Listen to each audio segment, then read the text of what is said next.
Bonjour à toutes et à tous. Est-ce que vous m'entendez bien? Oui, on vous entend très bien.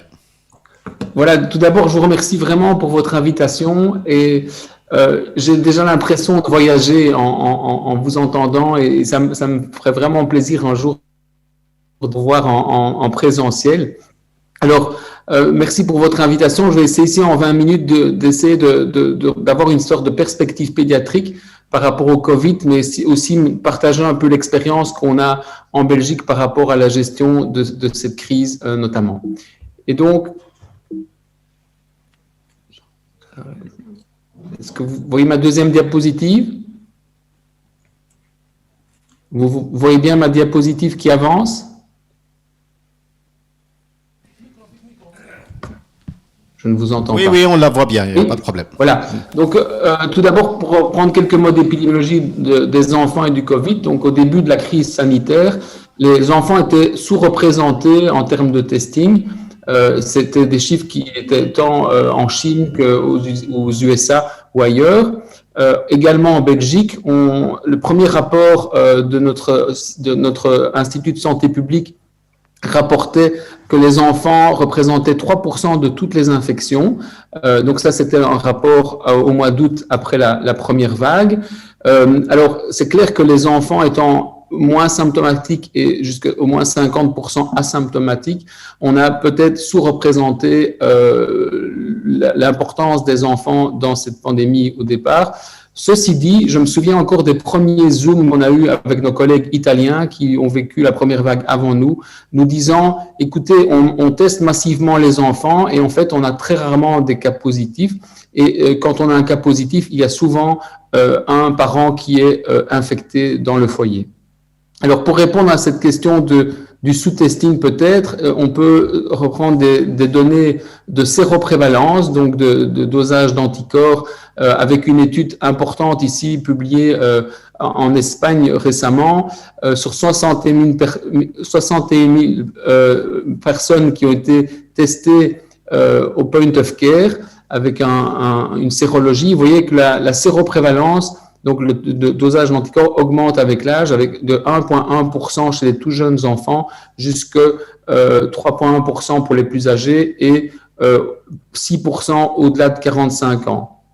Donc, certainement, ce que les méta-analyses montrent, c'est que le taux d'attaque secondaire chez l'enfant est de 50% celui de l'adulte. Toutes les méta-analyses réalisées jusqu'ici le montrent, ce qui montre bien que les enfants sont moins susceptibles à l'infection SARS-CoV-2 que les adultes. Pourquoi? Il y a cette hypothèse de la réaction croisée avec d'autres virus, coronavirus, rencontrés au plus jeune âge, à chaque saison, qui permet de stimuler l'immunité. Il y a aussi l'hypothèse que les enfants ont moins de récepteurs ACE2, donc rendant plus difficile l'entrée du virus dans leurs cellules, quoique certaines données dans la littérature sont un peu conflictuelles à ce propos. Mais toutes les données jusqu'à présent restent correctes et restent vraies que les enfants sont moins sujets au Covid que l'adulte. Alors, quand ils sont infectés, ils peuvent présenter des symptômes, c'est vrai, mais toutes les études montrent que jusqu'à 50% au minimum des enfants ne présentent pas des symptômes. Quand ils sont infectés, ils présentent classiquement peu de symptômes. Et évidemment, ils peuvent présenter des symptômes plus importants. Ça reste tout de même la minorité.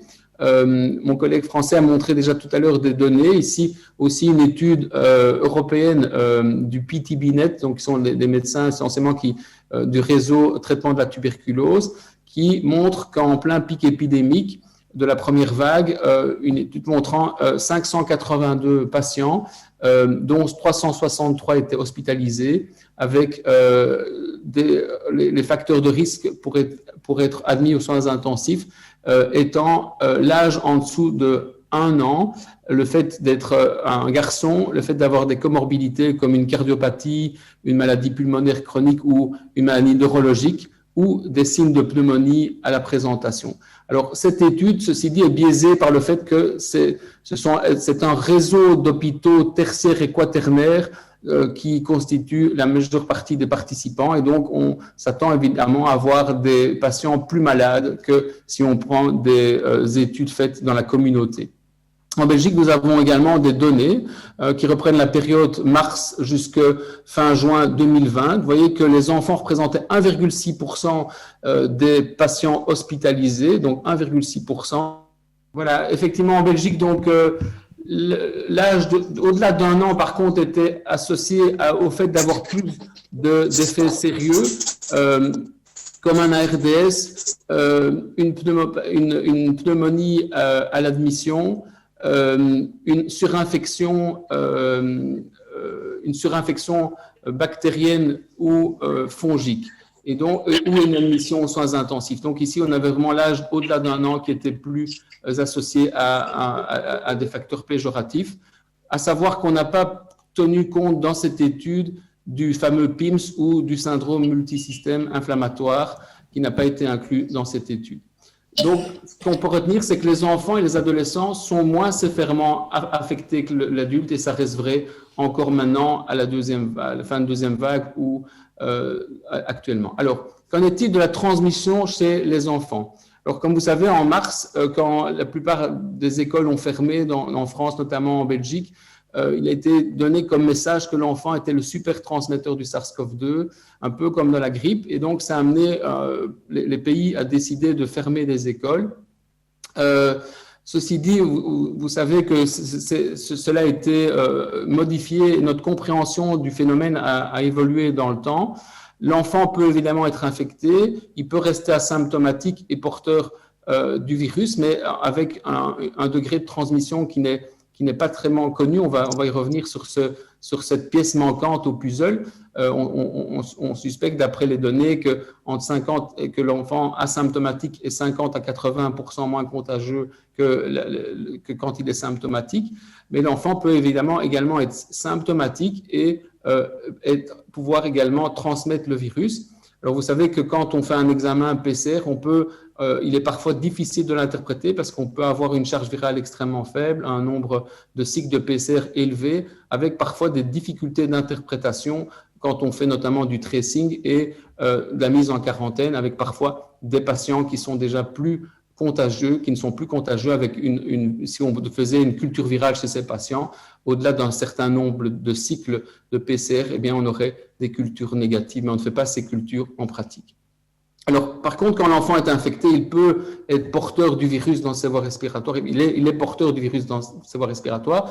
Et Arnaud Lullier de Genève a étudié cela et a montré que les enfants, même jeunes, en période néonatale, pouvaient avoir des charges virales aussi élevées que l'adulte, et de nouveau à corréler cette importance d'une charge virale avec l'association d'une charge virale importante avec une culture positive. Un peu plus tard, en juillet, souvenez-vous, aux États-Unis, dans JAMA, ils ont publié une étude sur 145 patients de 1 mois jusqu'à 65 ans, montrant et également chez des patients symptomatiques que les enfants pouvaient avoir des charges virales équivalentes à celles de l'adulte, et même ils avaient montré dans cette étude que les moins de 5 ans avaient significativement une charge virale plus importante que les âges supérieurs. Ceci dit, il n'y a actuellement pas de corrélation claire entre la charge virale en tant que telle et la contagiosité, par exemple en dehors de tout symptôme, par exemple. Ça reste quand même quelque chose qui n'est pas clair actuellement. Ce qui est important de souligner, et ça c'est une diapositive qui est empruntée au docteur Munro, c'est la notion d'exposition partagée. Donc quand vous avez par exemple dans une classe Simon et André par exemple, et vous pensez que Simon a transmis à André, mais en fait ça peut être Madame Lucie, l'institutrice, qui transmet aux deux enfants. Et c'est ce qu'on voit nous ici.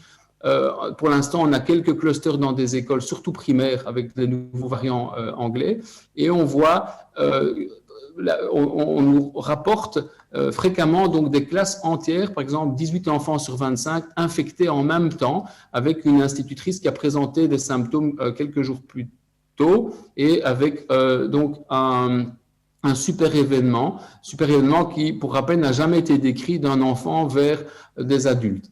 Alors, ce qui est compliqué en termes de transmission, c'est que les études vont vous dire, OK, les enfants peuvent transmettre aussi facilement que l'adulte quand il est un cas index, mais le gros biais, c'est que l'enfant index, les patients index sont toujours symptomatiques. Or, comme vous le savez, 50% au moins des enfants sont asymptomatiques et donc sont moins contagieux. Alors, concernant les écoles, c'est le gros débat, évidemment. Vous savez que en mars, les écoles étaient fermées dans nombreux pays du monde, 161 pays, ça affectait un nombre impressionnant d'enfants. Maintenant, le 1er février, on est quand même toujours à 220, un peu plus de 200 millions d'enfants qui sont affectés par la crise de Covid, donc ils ne sont pas vraiment infectés ou à risque de la maladie, mais affectés par toutes les mesures de Covid, donc des effets collatéraux très importants, même affectant leur nutrition dans certains pays. Donc, ça touche 28 pays encore maintenant. Alors, l'école, c'est très complexe. On va vous dire, oui, l'école joue un rôle dans la transmission. C'est un fait que ça joue dans la société, ça joue un rôle puisque qui dit école dit transport en commun, dit contact entre des gens, dit toute une série de facteurs qui peuvent jouer un rôle. Mais en tant que tel, c'est pas l'enfant en tant que tel dans l'école qui va être vraiment le moteur du problème. On voit dans les différentes études épidémiologiques que plus votre virus circule dans la communauté, donc plus votre communauté est affectée, plus ça va se refléter sur vos écoles. Et donc, on l'a bien vu chez nous aussi à la fin en plein deuxième vague, en octobre, on a vu des outbreaks, des clusters dans des écoles, alors que le virus circulait de façon impressionnante dans la communauté. Alors, cette circulation du virus, dans l'école va dépendre aussi de l'habitat, de où habitent les gens, du degré de circulation du virus là où ils habitent, des mesures prises en classe, la ventilation, la taille de la classe, d'autres mesures qui sont prises, éventuellement l'hybridation, comme c'est le cas maintenant en Belgique à partir de la 3e secondaire. Donc, à partir de la 3e secondaire, les adolescents vont moitié du temps à l'école, moitié en distance. Évidemment, si vous habitez dans un village en Nouvelle-Zélande, et que vous avez, très peu de personnes au kilomètre carré, vos facteurs de risque sont différents. Si vous avez voyagé et que vous ramenez un virus dans votre famille, que vous infectez votre famille, l'enfant, évidemment, peut aussi retourner à l'école avec le virus. Il y a des facteurs socio-économiques qui jouent et puis les activités extrascolaires aussi où l'enfant peut être exposé au virus aussi par ceux qui sont à ces activités ou l'instructeur, par exemple, de sport. Donc, c'est très, très complexe à évaluer en réalité. Alors, il y a toujours cette question, qu'en est-il de l'enfant asymptomatique? Quel est son rôle là-dedans? Et donc, pour l'instant, en Belgique, nous avons lancé une étude, on en a notre presque 5e semaine, impressionnant d'enfants. Maintenant, le 1er février, on est quand même toujours à 220, un peu plus de 200 millions d'enfants qui sont affectés d'endémicité à la première vague, haut ou bas, et le niveau socio-économique haut ou bas de ces écoles. Et on a identifié 8 écoles en Fédération Wallonie-Bruxelles et on fait en début d'étude une sérologie au bout du doigt de tous les enfants et de tout le staff qui travaille dans ces écoles et on fait un test salivaire PCR une fois par semaine pendant 6 semaines pour justement essayer d'évaluer la dynamique de transmission du virus au sein de ces établissements scolaires et de faire également des arbres phylogénétiques pour pouvoir un peu voir si c'est le même variant qui circule ou si c'est des variants différents qui viendraient éventuellement de l'extérieur. Alors, les mesures à prendre dans les écoles sont très, très, très variées d'un pays à l'autre. Ça, c'est un papier que nous avons écrit avec un collègue anglais, une collègue de Necker et une collègue de Madrid en octobre. Où c'était catastrophique chez nous en Belgique. À ce moment-là, la situation s'est très, très, très fortement améliorée. Maintenant, nous sommes alentours de 230 d'incidence et là, nous étions à 1500 quasiment. Et vous voyez que c'est très, très différent d'un pays à l'autre. Même certains pays ne recommandent même pas le masque chez les instituteurs. D'autres ont le masque chez l'enfant et l'instituteur. Donc, il y a des grandes variations. Il n'y a pas beaucoup d'evidence-based par rapport à ce qu'on doit mettre en place dans les écoles. Alors, ce qui est très important quand on parle d'école, c'est de se dire c'est une priorité de société de pouvoir permettre aux enfants d'aller à l'école, puisque l'école, c'est plus que l'éducation. Et il faut toujours mettre en avant le bien-être et les droits des enfants également. Et donc, si vous voulez, si on a le temps dans la discussion, parce qu'on n'a pas beaucoup de temps, on pourra parler éventuellement de la task force pédiatrique qui est né en mars et qui est un mouvement qui représente toutes les universités belges et où on travaille en intelligence collective on n'a pas de statut, mais on a pu mettre en place toute une série de guidelines qui permettent finalement de conseiller notamment les politiques par rapport aux enfants et au Covid. Donc maintenant, on a pris vraiment une importance dans le tableau global belge en termes de gestion de l'épidémie. Et les pédiatres et la voix des enfants est à présent écoutée. Mais ça nous a mis plusieurs mois pour pouvoir nous exprimer et pouvoir être entendus. Donc en conclusion, les enfants sont moins susceptibles que l'adulte pour la maladie, mais ils peuvent être par contre vraiment fortement fragile par rapport à cette situation du Covid, par rapport aux effets collatéraux de cette crise. Et ça, il faut vraiment garder ça en tête et défendre et avoir un réflexe, un child reflex, donc un réflexe pédiatrique dans toute décision autour de la crise du Covid. Les enfants sont moins malades quand ils sont infectés. Tous les chiffres montrent que les enfants jouent un rôle mineur dans la vision, dans l'image globale de la pandémie, dans le tableau global de cette pandémie. Ceci dit, les enfants, quand ils sont infectés, ils ont évidemment une charge virale qui peut être parfois aussi importante que celle de l'adulte. Et donc, ils peuvent évidemment transmettre, ça c'est un fait, mais toutes les études qui ont été faites jusqu'à présent montrent que le biais principal, c'est que les enfants sont majoritairement asymptomatiques, et donc, qui dit asymptomatique dit aussi moins contagieux, et donc, de façon globale, ils jouent un rôle bien plus mineur que d'autres catégories d'âge dans la dynamique globale de cette pandémie. Et il faut évidemment poursuivre et mettre sur pied les mesures dans les écoles pour qu'elles soient les plus optimales possibles, puisqu'il vaut mieux, mais tout en gardant une humanité dans ces mesures, pour ne pas que l'enfant devienne des robots dans des cercles où ils ne peuvent plus jouer, etc. Donc, il faut trouver un bon entre-deux pour pouvoir avoir toujours une qualité de vie à l'école, mais tout en minimisant aussi les risques pour les enfants à l'école. Nous, on a constaté que les adolescents jouaient un rôle important dans notamment la deuxième vague, et donc où on avait parfois du mal à joindre ce public, mais on s'est rendu compte qu'on devait vraiment leur donner la parole et on devait leur donner un rôle d'acteur pour qu'ils puissent aussi aider leur père aussi à respecter les gestes barrières et à pouvoir s'investir dans cette lutte aussi contre le coronavirus.